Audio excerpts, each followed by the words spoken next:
And, well, that has been Mr. Trevor Kemp, a.k.a. the Heinz Kloss. Yeah, let's have a little round of appreciation for the man, the myth, the legend, and the eclectic, the hectic eclectic, all the way from Banff. Now, to my left, I've got two wonderful people, and so I've known Cass and Don Gideon here for a number of years, both relocated to London, and they'll tell you a bit more about that, and both now DJing and getting into the scene here and doing different things. Cass is actually, you're a regular with me down here at the Horatia sometimes, getting involved with the Itchy Soul Nights, and of course Don, you and I, we met on Music Box Radio. Right. Other radio stations are available, not today obviously, but you know, yeah. And you're still around the scene, the radio scene as well. Yeah, so I was just talking about that. You need to get on the microphone, my friend. Yeah, it's on. Yeah. It's on. That's fantastic. So yeah, I was just talking about that. Actually, we met over Music Box Radio. So yes, we did. To Dave. Yeah. And that for me was like, I've been doing radio for quite some time, always at some extent, but I had stopped for quite a while. Music Box Radio was the first way in, and then from Music Box Radio, I went to do Random Radio for Charlie Dark. I did Islington Radio. And now I settled at the moment on Voices. I was going to say, yeah, down in King's Cross, right? Yeah, that's right. It's really nice collective. So, okay. Yeah, always, radio is just such a nice aspect of, doing music, and it's just a different way of presenting music that matters to you other than playing out. So I love doing radio. It's 100% very much about sharing music. Getting into the chat. Right. Yeah. So I'm going to bring Cass into the. We're a little bit short on microphones. That's all right. So, what did you share today? So first kind of question I'm going to ask you both to do is kind of like just like where are you from, and then kind of tell us a little bit about how you got into DJing, where you're from, and then maybe and then you can maybe play a track that kind of for you describes a bit about your influences in music and things like that. So yeah, Cass, come on in. I'm Cass. So I'm from the Netherlands, as the people in the UK call it Holland. I'm actually from the Holland part of the Netherlands, so that's a double whammy for me. So I kind of got into radio and DJing by relatives. So my grandfather used to have a pirate radio station back in the 80s, and I've got nice. Yeah, so I've got all his tapes at home. Quite a lot of his tapes, but he would bootleg records. So he would ask, like my mom, for example, when she was still in high school, like if one of the parents had some new records, can I borrow them for half a day? Tremendous. And he would put them on tape for the radio station. So he that is so good. So good. He had all the new stuff, the new Johnny Cash or you name it, Abbas. So I was always really fascinated and surrounded by a lot of hi-fi equipment. And at some stage, you kind of get into buying your own. The moment you start buying your own records, you kind of develop. You need to develop your own music taste. 100%. You don't have infinite amount of money, so the first thing is what are you going to buy? Like what's your favorite? What do you like? It started with CDs, Discman, and then at some stage I got a record player, a second-hand record player, and my dad's old hi-fi system because you need a phono. You have to have the whole kit. It's an investment, right? I'll never forget when I bought the record player, and I was like, "Well, there's no sound coming out." It's like nothing. Rookie mistake. Yeah. When you're young and stuff like that, and then. After that, I bartended pretty much my entire teenage years, and a lot of the places where I worked, you were as a bartender in charge of the music. Of course, yeah. You just asked the people behind, like my boss, like, can I bring a record player? Nice. So, yes, and I just put the record player on the bar, and I would just play my personal sound. Yeah. That is tremendous. So, okay, well, let's invite you to come in and give us one of these records from back then, or that you describe as an influence. It's very hard for me to pick something, but I've decided to start with a Dutch artist. I mean, we're going to put this up in a minute, and for those of you who love your music, you're really going to enjoy this record. You probably know it. Yes, yeah. So this guy's a producer for one of the biggest Dutch hip-hop bands called De Jeugd van Tegenwoordig. Literally translates to today's youth. And he's their beat maker, but he's got little side projects. And this is not just a really good record, it's also, I think, one of my grails. Only 125 of these were pressed. You're talking about, I mean, because it's been repressed and reissued blah, blah, blah.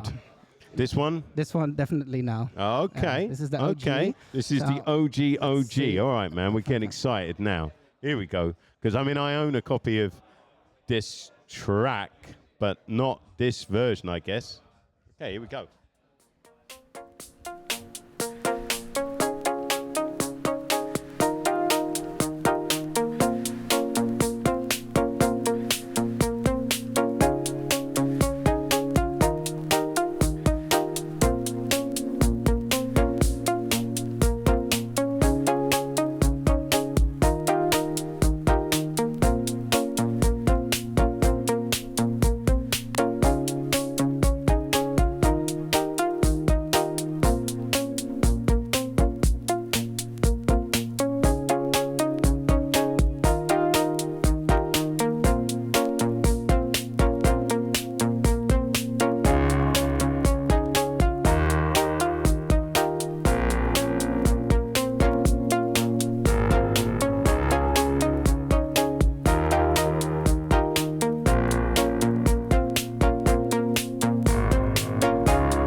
I'm supposed to be. You know, I'm stuck.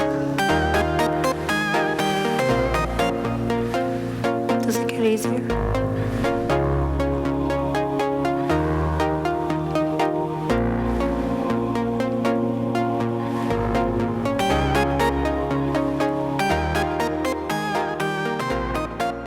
Well, I mean, Cass. Well, what yeah. a show! What a start to the show! I mean, what like couldn't go any better already. So that's brilliant. Thank you so much, man. That's a great record. I mean, the pair of us. I mean, you must have seen, if you guys are watching at home or whatever, you must have seen all three of us on the sofa just like bugging out, just like that track, Dodd.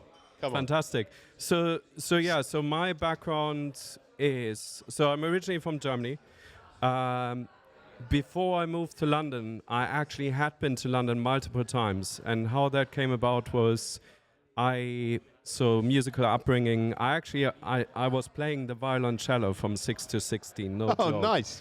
But that was very much my parents like music. I was very lucky that my parents were sort of like, oh, you should be getting into an instrument or doing something. But when you're 16, playing the cello isn't really cool. No, not so much. No. Not so much. Yeah. So when I was 12, 13, I started to really get into sort of American subculture and hip hop. And then I started to, which is rather unusual in Germany as well, because Germany was at the time very house techno focused, right? When you're 16, 17 at the time, everything was, and it's cool, right? It's still there and it's part of the musical upbringing, but we sort of got more into the American culture. So what was happening is, for example, I was playing actually in the 90s, I was playing in a baseball team, and we would go to all of these different games around the States, and we actually were champions when I was 16, but that's another story. So, but our coaches at the time were older, and they were into P-Funk. They would be into Rage Against the Machine. They would be into punk. They would be into hip-hop. So we were sort of these young ones, and we would go every weekend to games, and we would listen to the music. So, like, just soaking all that up. You know those old Peugeots? There's one specific model which is almost like a lowrider. Yeah. So one of our head coaches had one of those. He had an amazing system. So we would ride to these games and absorb all of this culture and music. We're like, this is the kind of thing we actually want to get into. And then when I was 15, 16, I needed to do a work placement. I did it in my local record shop. We had 3 or 4 different record shops. And I already was there before. I was buying records as a young customer and US imports and whatever. But when I started working at the record shop, that's when I sort of went from US culture into UK culture, in the sense of discovering jungle, drum and bass, trip hop, anything that was like new UK relating at the time. So we're talking what, mid to late 90s kind of period? Yeah, we're talking Mowax, Ninja Tune, Wall of Sound.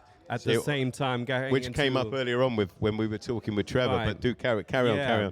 And so when I did the work placementship, you do that, blah blah blah, write a report. You had to do it, and afterwards they took me on. So I started working in a record shop at like 15, 16, and you mostly then all of a sudden, yes, you get money, but you get paid in records, because you will pay the original amount that they buy them for purchasing and a little add-on, but you're not paying retail price, right? Tremendous. So all of a sudden you're absorbing and you're spending all of your time around music.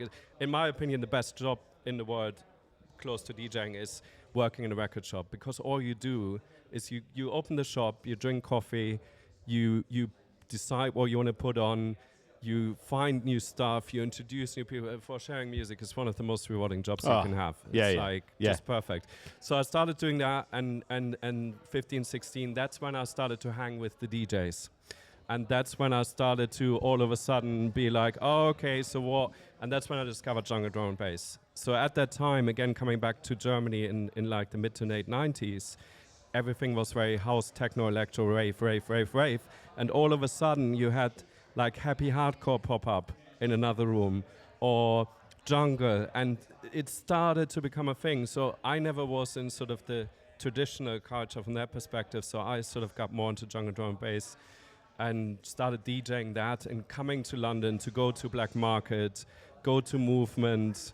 When I was 15, great shops. Sadly gone, but yeah. When I was 16 going on 17, I came here and I went to a Metalhead Sunday session at the Blue Note. The Blue on Note. my own. Oh man. No maps, just I mean, a number. 16-year-old Yeah, kid on a mission, literally yeah. going, this is where I want to be. So so that was at that time, and later on, I was very lucky to be able to move to London, spend many years here, be involved in music, which I always wanted to do, and here we are sitting on a sofa talking about music. So, taking it back, I'm going to take it back to that time. I was going to say, 15, let's have a 16, record. And it's actually quite poignant in a way that we're keeping it North London, a little bit further up the road, but we're going to go with the Jungle Records, which is going to be, of course, one of the still active, great founders. It's going to be Shy FX, the Formula, right?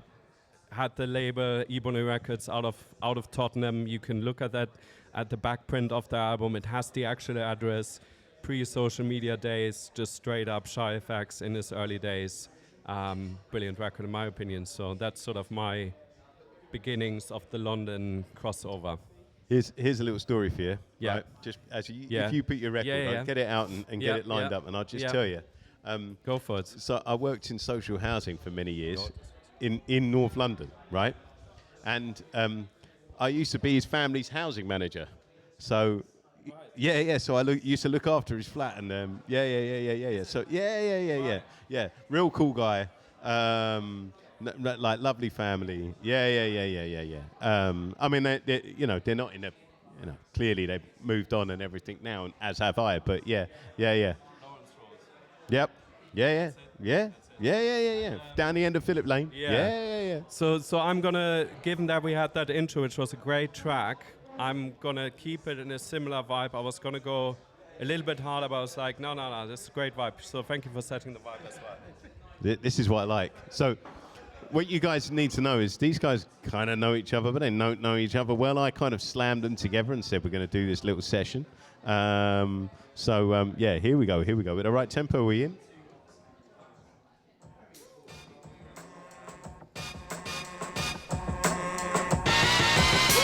Come take it, trip.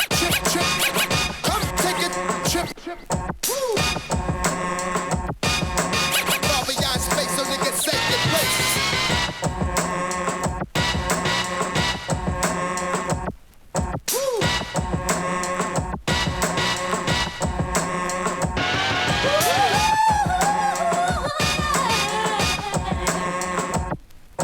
Nothing's gonna stop me. Ain't no way. Nothing's gonna stop me. Nothing's gonna stop me.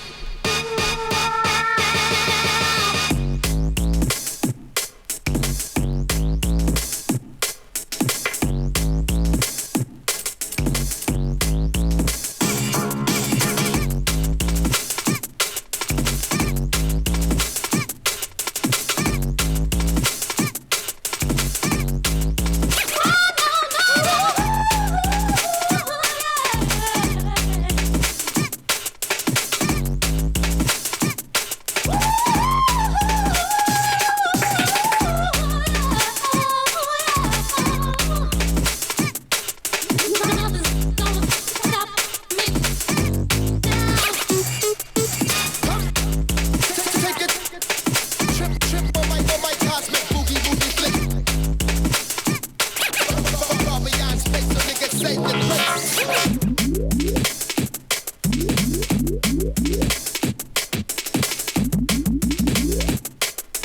Nothing's gonna stop me now.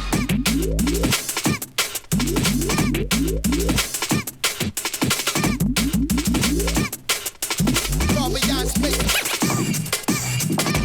In my mind, I got it all. Where I turn right now. I got my goal, gonna get it now. Ain't nothing's gonna stop me.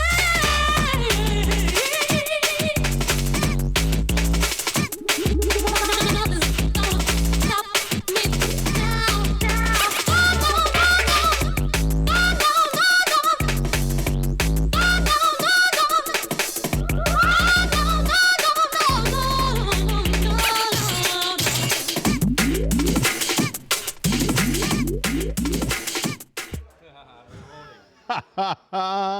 I mean, I wasn't expecting that. So we get this German guy on to come and talk about his influences and how he got into DJing, and he pulls out.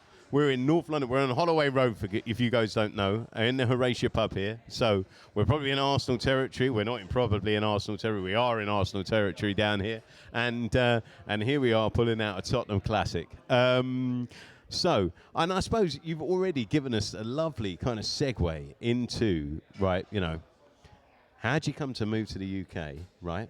And then moving to the UK, trying to then get into the UK scene, and that kind of journey, and then maybe some of those records that you associate with that kind of move to London. And I'll come to you. You got the microphone. I'm going to come to Cass.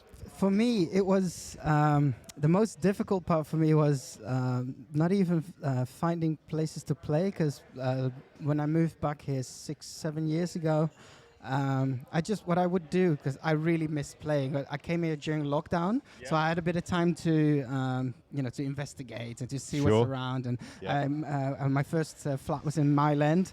There's plenty of stuff around. You just need to. What I always used to do back in the Netherlands is, if I really wanted to play somewhere, I would just go to a place that I would really like to play at. Yep. And then based on the people, like for example, the Horatia is a perfect example. Every time I come here, I feel like these are the type of people I like to play for. Like the vibe and the customers that they attract. That's exactly like the I would be sitting here. Yeah. And sometimes when I don't know, you might have had similar cases. I've had moments where I would play somewhere because somebody asked me to play, and I would walk in and it's like, this is going to be terrible. Yeah. We've all had those gigs, right? Where on arrival you're like, oh, I might have made a mistake. But yeah. Go on, carry on. And so I did a bit of research, and then I would just go for beers at places and just tell them like, yo, I don't know if you have DJs every now and then, or it's like, I always describe myself as like a background music kind of guy. I still do in a sense, because I really don't like center stage. I mean, let's be. I mean, that's a really good place to be in, isn't it? Because I mean, let's talk about something. I mean, Moody Man, right? Who, let's be honest, I mean, who doesn't like Moody Man, right? Describes himself as the world's greatest warm-up DJ, right? That's his own personal title for himself and his style of music. Yeah. So, like having a vibe, knowing what you're about, knowing who you are. 100%. I'll never forget. I played on a rooftop once in Hackney. And at the end of my set, somebody walked up, and because it was closing time, it's like, "Oh, this was live." Kind of. Not in. I normally would feel bad, but I was like, "Yeah, that's exactly what I was looking for," I was just gonna add to that what you said about like, the warm-up DJ part. One thing I find super important to me personally, which is always a really nice thing, is like, you want people when they walk in to feel like they made the right decision. So, like, if you're lucky in the layout that you can see when people actually walk through the door, I always find it such a pleasing feeling when people walk through the door, it doesn't matter what time of the night it is, whether it's peak time, early beginnings, but especially in the early beginnings, where you want to make sure that people walk through that door and go, I made the right choice. I can spend some hours here. I'm comfortable here. That's so important. And when you see that, I think that's a good quality, because then people are already through the door and they're like, I'm buying into this. Because nowadays it's so hard, right? There's so many things, so many choices, money, whatever it may be. You want to make sure that people are happy with the choice they made. I think that's super important. Okay, so nice segue when into the next tune. As far as background music goes, I think like instrumental hip hop kind of really does the thing. But it needs to tickle you still. There's always somebody that is not in the middle of a conversation and just wants to be tickled in a way. And then I discovered this guy. This is Emma Peja. It's a Polish producer. And I'm lucky enough to have married a Polish wife. So my missus is from Poland, close to Krakow. And you're just international jet set, right? Dutch guy living in London, married to a Polish woman. That's it. Now we're talking. Sorry, man, I interrupted. And in Krakow, there's a record shop called the Record Dealers with a Z. If you're ever in the neighborhood, it's in the Jewish quarter. It's sensational. And the first time I went there, I found this record, and I was so obsessed with this guy that I just started ordering more records. But because of Brexit, it's really expensive to get, almost double the price. Let's try not to go there. No, yeah. no. Yeah. So every time I'm in Krakow, I go back to this place and I say, hey, do you got more Emapea stuff? And then he said, you know that he's like my best friend, right? So the record store owner is like, yeah, it's like, why didn't you tell me that? Anyway, so let's do this. Here we go. We ready? The song's called Laka.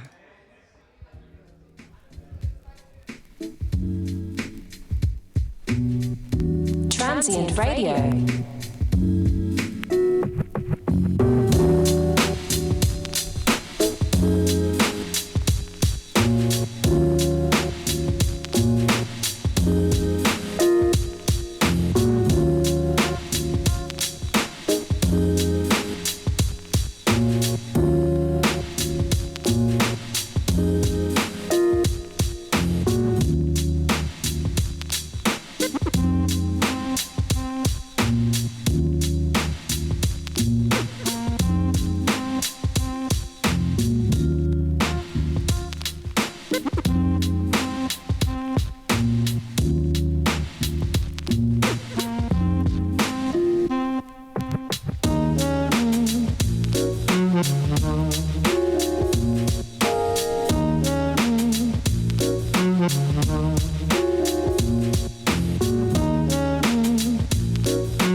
Lovely, beautiful, Very, warm very sounding nice. production. Great label, that. Yeah. And I mean that sax line is just instantly ba, ba, ba. Yeah, it's so yeah. good. I didn't know this one, so I'm glad. Thank you so much. Cold Bastard. Yeah, it's just got that hook straight away. So Dom, man, I mean, yeah. So then fast forward a couple of years from where we just finished off.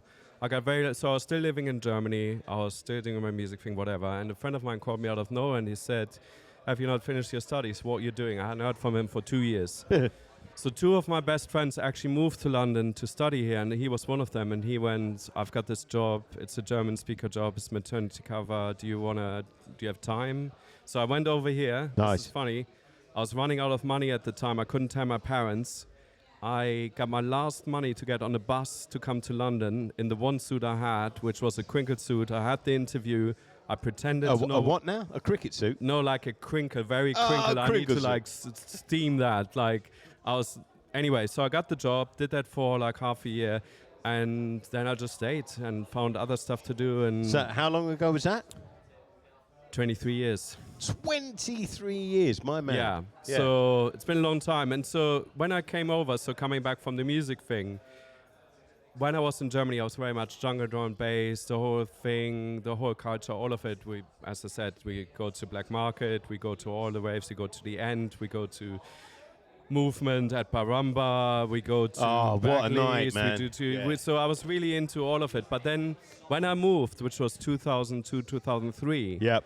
drum and bass was on this very weird trajectory where everything sounded very similar, and it wasn't either or. Because for me, always the fascination with a lot of drum and bass would be you would have something that's very bassy, and then on the other side you have vocals and all of the different styles and whatever, or whether it was like ragga influence or hip hop influence or pure whatever. But at the time, it just had stalled, and it's a bit like with what happened with UK Garage when it went through the first wave and sort of hit the wall, and loads of it became people very didn't quite insular, know. And very now it's different again, yeah. right? Now you have all of the different sub-styles. You've got great artists like D-Bridge or Munit. All those people are still sort of carrying it forward. But at the time, so I come to London and I'm like, okay, great, I'm here now. I'm going to DJ. And so my first DJing was on a Monday night in a bar called Low Life, basement bar. Off Baker Street. Yeah. Right. So I did the open decks on the Monday night. So of course I rock up and I'm like, hey, I want to DJ open decks, blah, blah, blah. And they're like, what do you want to play? I was like, jungle drum bass. You're like, are you crazy? It's Monday night. You would want to hear that anyway. So I was like, oh, okay. So, but I had originally come from funk, soul, hip hop, you know, all that. So I was like, well, I'm still hip hop at heart. That's, you know, what I am after all. So let me get back into UK hip hop.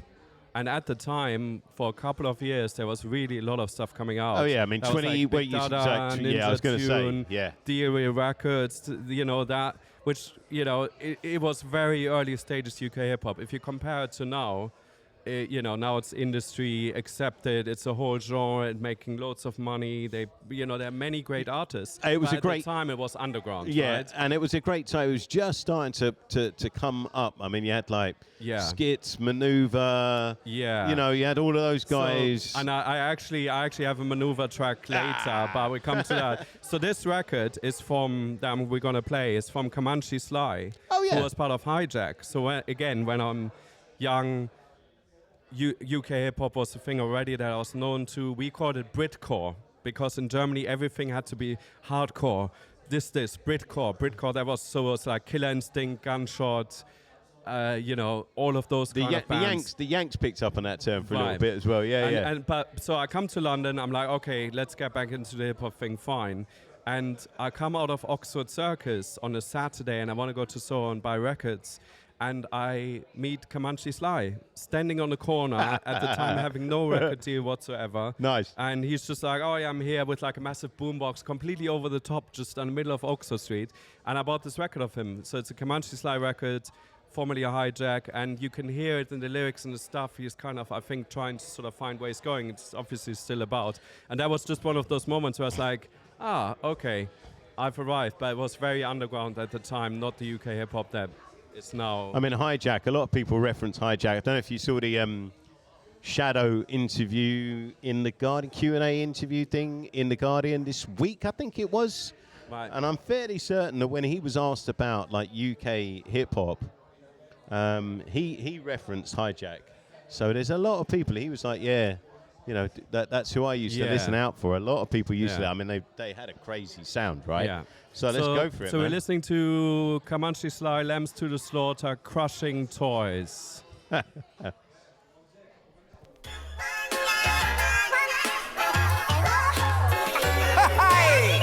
Yeah, right about now I feel so powerful. I feel like all I need is one night to crush these clowns, these toys, you know what I mean? I want to say big up to the UK, the new home of hip-hop. Need to recognize that for real. remember the days when it was all about flavor. No cars, hoes, or guns, crack. White, blacks, Puerto Ricans, Jamaicans, Chinese, Europeans rocking together.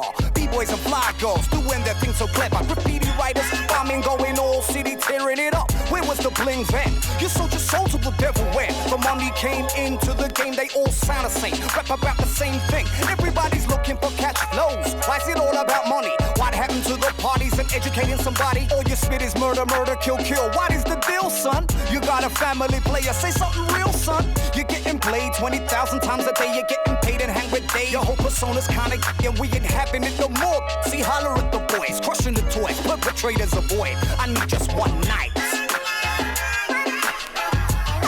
Take it out the toys. Take it out the toys. Take it out the toys. Take it out the toys. I'm hearing toys on the radio. I see you in your videos. Your ghost writers is writing your flow. You a no-show when it comes to the live mic flow. Your cover's blown, it's a no-no.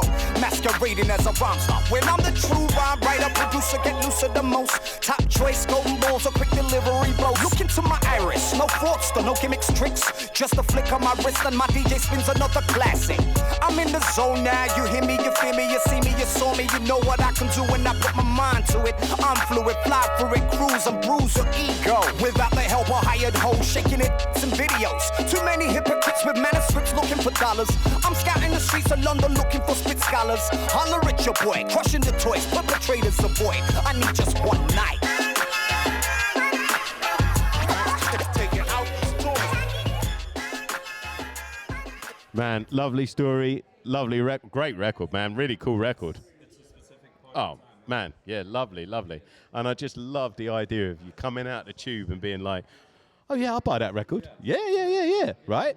Yeah, I mean, who wouldn't, right? Yeah? Yeah. That's a great story, man, great story. So, Cass, come on, man, settling into London then, right? Not bad at all. What was most difficult for me was letting go of the places I used to play in the Netherlands, because you Sure. get like some of the like there was one place at a beach bar, fucking stunning. I would like always look forward to playing there, and that would be almost like a bi-monthly or sometimes twice a month kind of thing, and so you kind of start trying to chase something that you kind of left behind. Yeah. And then Yeah. you just, I think Hackney Wick was the first area for me where I just really started looking for, places that I would love to play at. A lot of those places I don't even play at anymore because they just moved on into more, Well, that's how it happens, right? It's very, very natural because those places get more and more popular, and then they don't want some background dude on a Saturday afternoon, or so they want to go straight into the disco and the high stuff because people come to party, which is completely understandable. For me it's always trying to find the places I love to play at, and especially now because there's so many people with USB sticks and a great record collection. It's really hard to get in between like somewhere that you really, really want to play. Let's be honest. Everybody has this grail. It's like, I would love to do a set there, but it will take you years to either get, you need to go there every day to just kind of... Yeah, for sure. And what I've noticed when I was in Tokyo is the listening bars that they have there, and they're kind of getting popular here now. And there were already here. There's a couple here they've been here for years. So I don't want to step on anybody's toes. Like, we've been there for 25 years now. There's like it's the listening bar culture in Japan, and then seeing what's happening now in London is amazing. People are really investing into really, really quality sound systems. Yeah, and people are, we were talking earlier on about how these days, you have to make a really conscious choice, right? Money's tight, and you got a lot of choice, and you got a lot of possible places to go to, right? And you need to make a decision about what you want to do with your evening. So going out and dancing for 8 hours and getting sweaty, that's great, right? Everybody loves doing that, but also, going out and, we're sat here in the pub. There's a lot of tables full. People are having a chat while we're doing our thing here on the stream. And it's just a nice place to be, right? and you make a conscious decision about the type of evening and the event and the event you want. And I think that's right. I think the listening bar thing, and even if it's not, a formally listening bar, these guys, they run 26 down in Curtin Road. It's like a hybrid between a listening bar and just a nice, cozy beat.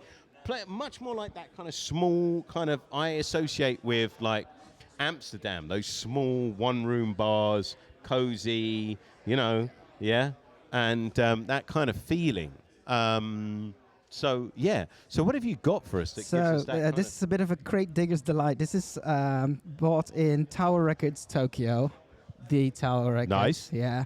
8 stories. I think it's more. I don't know. I think it's 8 stories. It's insane. Yeah.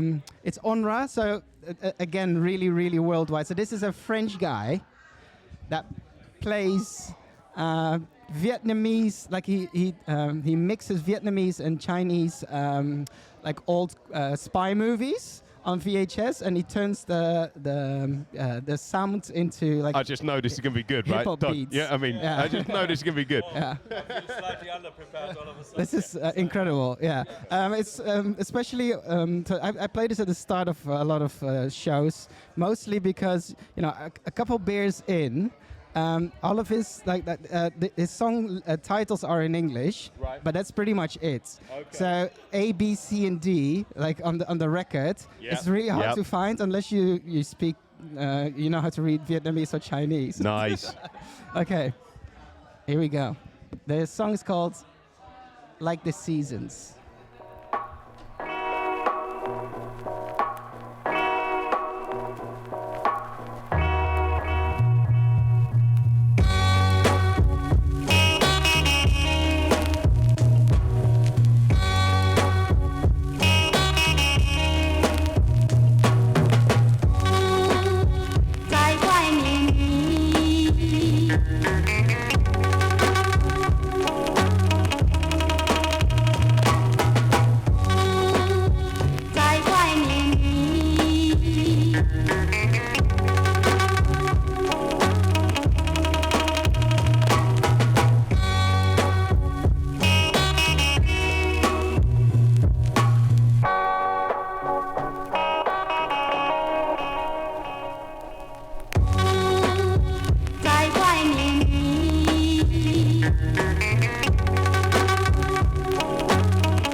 Short but sweet. Very sweet. Lovely. Lovely. The Jiddler's Sip, please. Jiddler's All Tip, right. the low alcohol one. So what do you got? Oh man, I see the name Thai. You already see it. You already see it. Oh man, come on. So coming back into settling into things in London, sort of I got into UK hip hop, and that sort of gave me a bit of an inroad and all of it.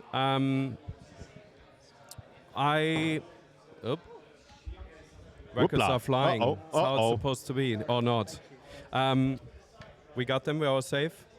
Yeah, they're going to be safe, especially as they've come all the way from Japan. So I started DJing, and actually that first gig that I talked about got me into that a lot more. Actually, one of my very good friends who's here with me today, Matt, Man1Xa, we met each other over music and radio stations, whatever, and we started DJing in the same places. Okay. So we played in this place on Lowlife off Baker Street, and the people who were there who were doing the bookings musically, there was a guy called Daniel running it, but there were 2 people, and one of them was Emily, and she came in charge of Bar Vinyl in Camden Town. Camden Town. Exactly. Yeah, right, and man. so she went, we really like what you guys are doing. Do you want to be disco nights with them? Do you want to be residents on a Friday night? So they were like, play and see what happens. We did a Friday night, we became residents, and we did that for 2 years. And the show, the event was called Adventures in Rhyme.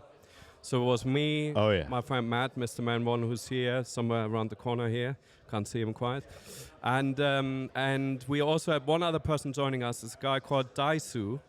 He was the DJ of Infinite Lives at the time.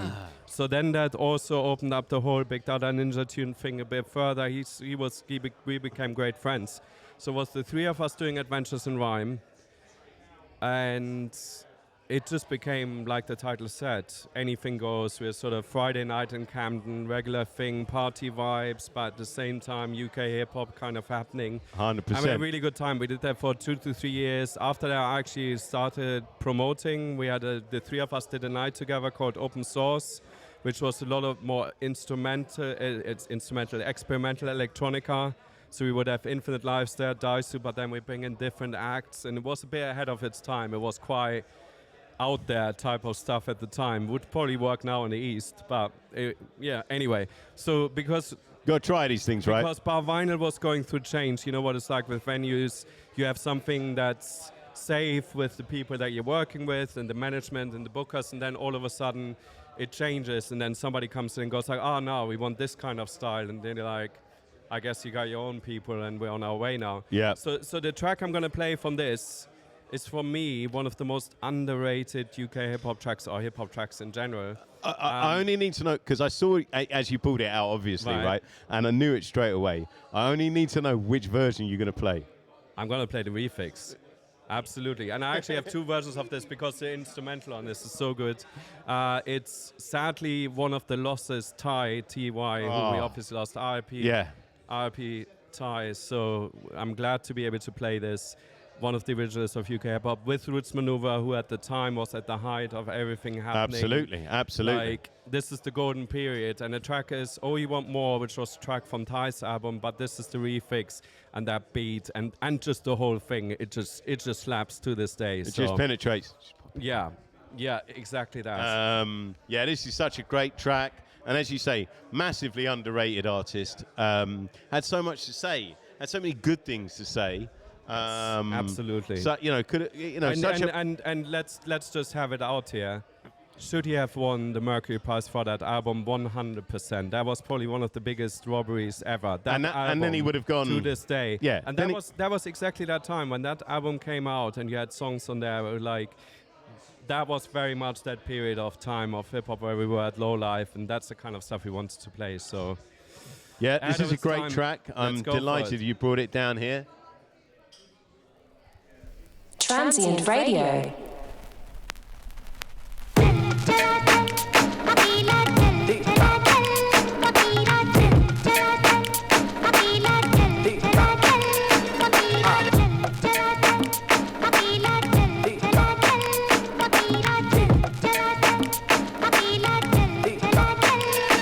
We don't rhyme for rhyme's sake, with verb correlate.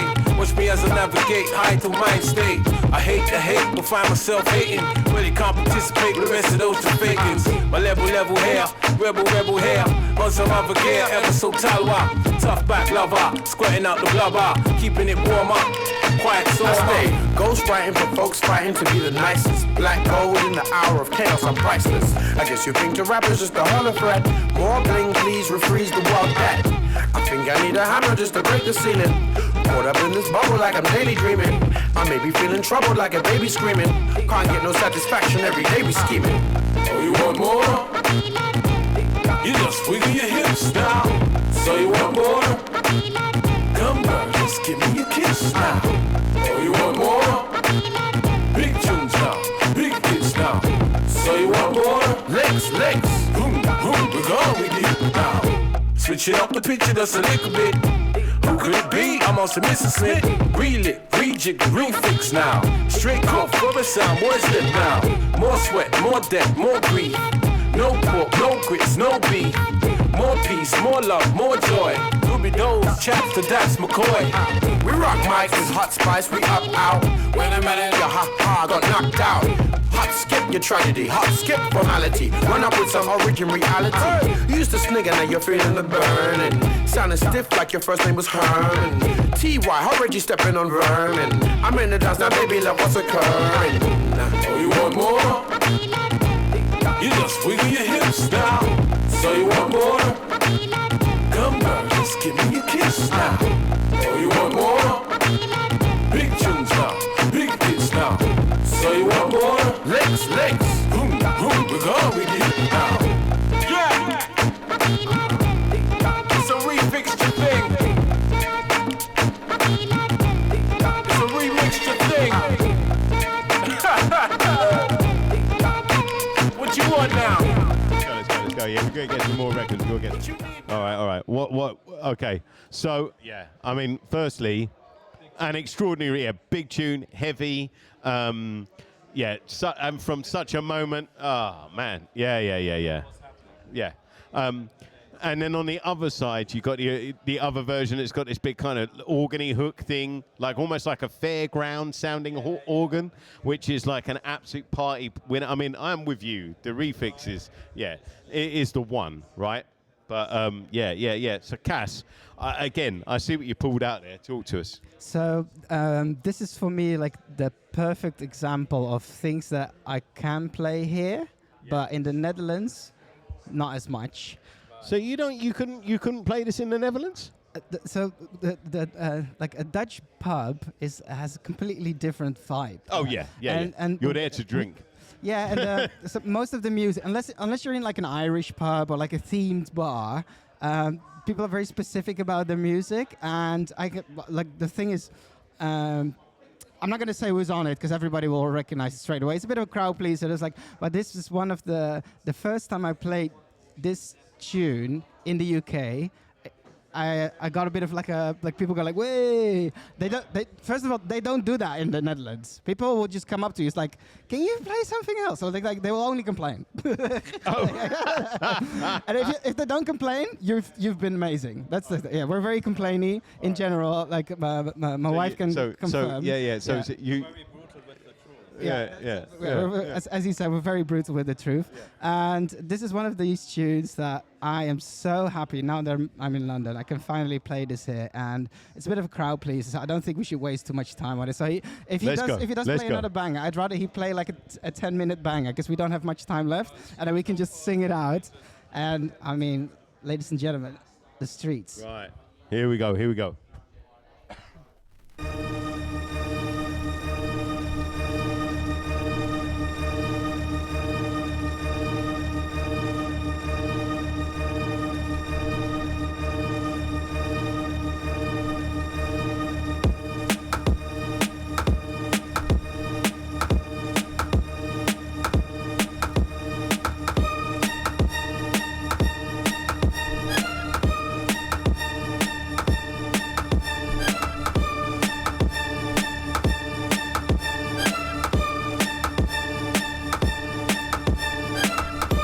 That's it, turn the page on the day, walk away.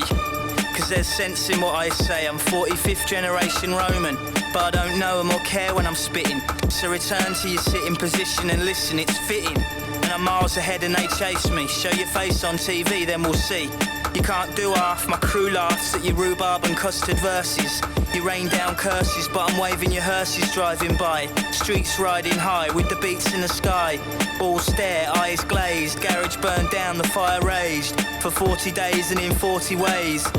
But through the blaze they see it fade. The sea of black, the beaming heat on their faces. Then a figure emerges from the wastage. Eyes transfixed with a piercing gaze. One hand clutching his sword raised to the sky.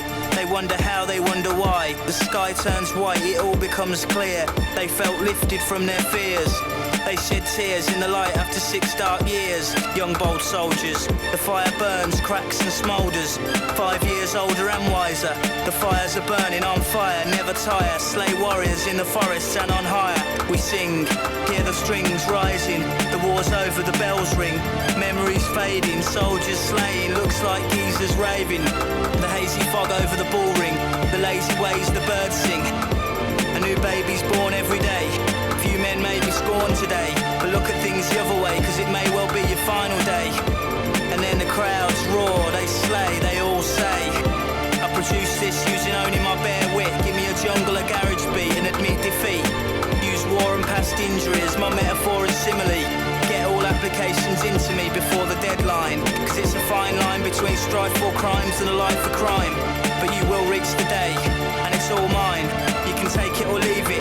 I shake and reveal stage tricks like Jimi Hendrix. In the afterlife, gladiators meet their maker.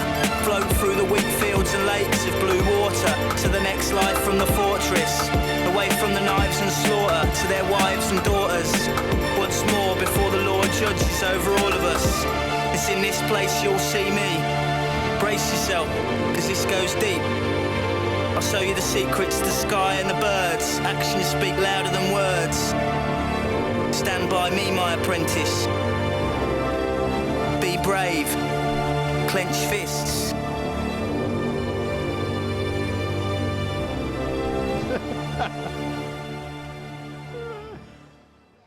Well, I mean, that has been another great selection. I mean, as you said, a crowd pleaser that really needs no introduction.